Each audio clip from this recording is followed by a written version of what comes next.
ഓം നമോ ഭഗവതേ വാസുദേവായ. ശ്രീമദ് ഭാഗവത മഹാത്മ്യം അഥ ചതുർത്ഥോധ്യായഃ. സൂത ഉവാച അഥ വൈഷ്ണവചിത്തേഷു ദൃഷ്ട്വാ ഭക്തിമലൗകികീം നിജലോകം പരിത്യജ്യ ഭഗവാൻ ഭക്തവത്സലഃ വനമാലീ ഘനശ്യാമ പീതവാസ മനോഹര കാഞ്ചീകലാപരുചിരോ ലസന്മകുടകുണ്ഠല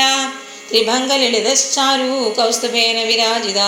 കൂടീമന്മഥലാവണ്യോ ഹരിചന്ദനചർച്ചിതഃ പരമാനന്ദചിന്മൂർത്തിർമധുരോ മുരളീധര ആവേശസഭക്താനാം ഹൃദയാന്യമലാനി ച വൈകുണ്ഠവാസിനോ യേ ച വൈഷ്ണവാ ഉദ്ധവാദയ തത്കഥാശ്രവണാർത്ഥം തേ ഗൂഢരൂപേണ സംസ്ഥിത തഥാ ജയ ജയാരാവോ രസപുഷ്ടീരലൗകികീ ചൂർണപ്രസൂനവൃഷ്ടിശ്ച മുഹു ശങ്കരവോപ്യഭൂത് തത്സഭാ സംസ്ഥിതാനാം ച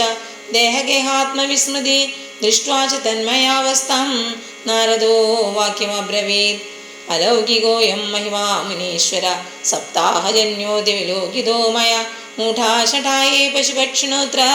സർവേ വിനിഷ്പാപദമാ ഭവന്തി അതോ നൃലേഖേനു നാസ്തി കിഞ്ചിത് ചിത്തസ്യ ശോധായ കലോ പവിത്രം അഘൗഘവിദ്ധം സകരം തഥൈവ കഥാസമാനം ഭുവി നാസ്തി ചാന്യത് കേ കേ വിശുദ്ധ്യന്തി വദന്തു മഹ്യം സപ്താഹയജ്ഞേന കഥാമയേന വിബാലഭിർലോകഹിതം വിചാര്യ പ്രകാശിത കോപി നവീനമാർഗഃ സർവത്ര ഗോവിന്ദനാം സങ്കീർത്തനം ഗോവിന്ദ ഗോവിന്ദ ഹരി ഓം.